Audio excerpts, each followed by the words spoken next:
Let's not do any more questions. Let's just listen to music. Let's make it into a music. You should talk her into coming on. Well, and you said you've talked. You're going to be nice to her? Well, Trump canceled. Oh, that's gonna hurt. I mean, the wheels aren't just wobbly, guys. They're falling off. Because you got to be able to finish. You move too quick. No, you got to be able to finish a thought because it's very important. You know, this is big stuff we're talking about. You can't go that quickly. Gone from the dollar to so let me just tell you. So I said, no, I'm just telling you basic, it's called the weave. It's all these different things happening. It's one thing to run from another debate or run away from a 60-minute interview or even cut your own town hall short to stand on stage listening to music while swaths of people pour out of the venue. Who the hell wants to hear questions, right? Isn't that beautiful, though? It's so beautiful. We played that in Butler, Pennsylvania. We had a moment of silence, and then we had the bells of Notre Dame go off, and then we had a great opera singer, Christopher, who was so incredible, and a great, great opera singer.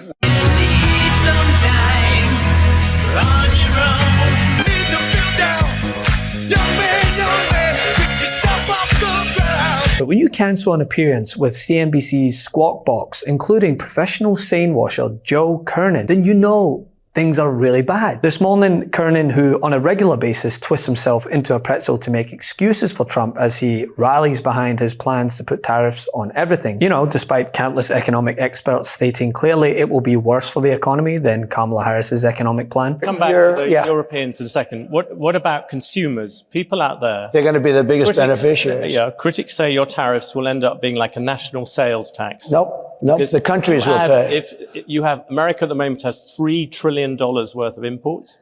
You're going to add tariffs to every single one of them. That is going to push up the cost for all those people who want to buy foreign goods. No. What's going to happen? Simple mathematics, President Trump. It's not.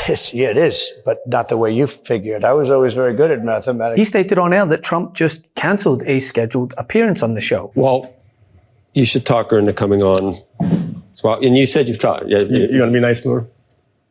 Well, Trump canceled, and he was going to come on. So, and I said, when you come on, we'll be able to say you came, and I didn't talk to him personally, but I said, yeah, we've offered the vice president, and she's not coming on, but you are. Now he's canceled. So now she could come on, and we could say we offered it.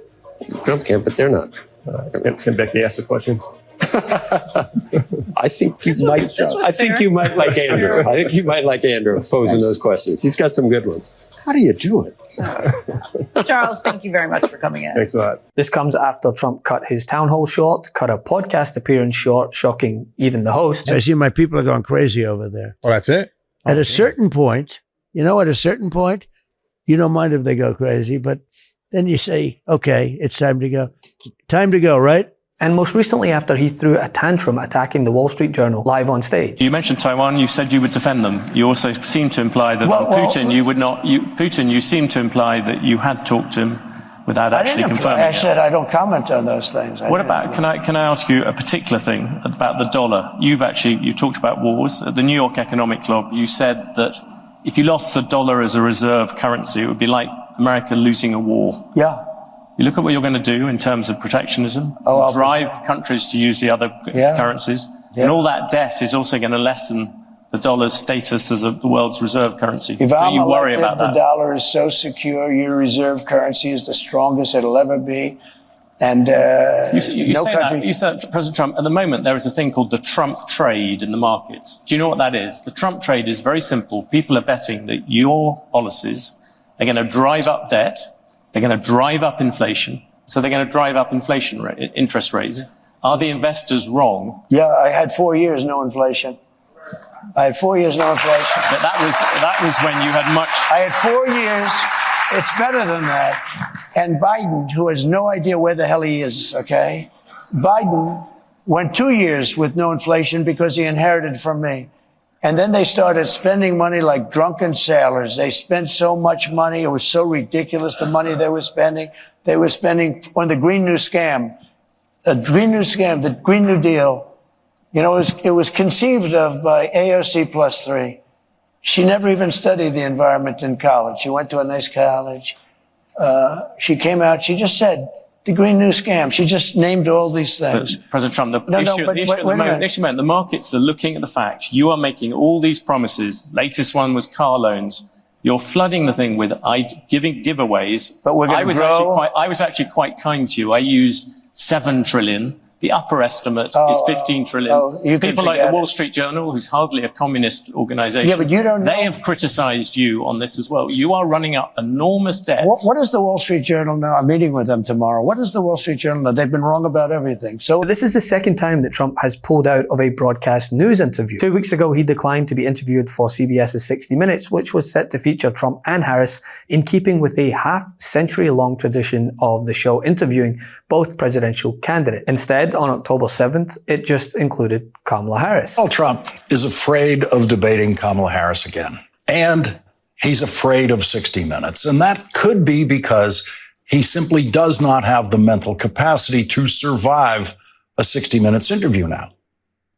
That question was raised in the New York Times reporting about Donald Trump's apparent cognitive decline that has been on display publicly, which includes Donald Trump claiming to have run for president against Barack Obama, which never happened, and mixing up names of countries, including confusing Iran and North Korea, along with outbursts of incoherent rage. It also comes one day after Kamala Harris announced that she will be interviewed by Fox News' Brett Baier. Trump responded to the announcement by criticizing the network and claiming that it is getting soft on Democrats. Right, because nothing says you're a hard-shelled, rough-and-tumble guy like appearances on Bussing with Boys? I don't seem to get myself in much trouble. When she does it, every time she does it, they say she's stupid. She's stupid. I mean, they tried to get away with her not doing it, which is always a bad sign, frankly. Well, you're talking about nuclear facilities now with regard to Israel. And, you said that you think that Israel should, in fact, hit Iran's nuclear facilities. Isn't this dangerous to be talking about impacting nuclear facilities? You can't let them have a nuclear weapon. But to me, what this shows is that the Trump team are in complete turmoil after Kamala Harris called their bluff. I mean, can you imagine Trump agreeing to an interview with Rachel Maddow or Lawrence O'Donnell on MSNBC? Well, Kamala Harris is walking into the lines then, not only because she's confident in her policy positions, but that she has the stamina to last 1 or 2 hours needed for an interview. And that sun is hot. I'll tell you. Should I or should I not put on the hat, the famous hat? Whereas Trump can't even last a full town hall in front of his own supporters. So instead, he subjects them to a new form of torture, watching him weave back and forth along to his favorite tracks.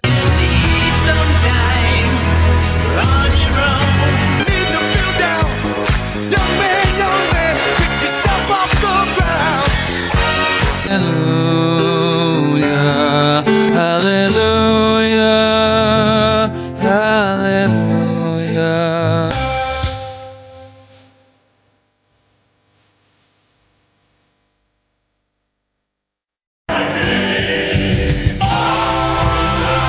Living in the world.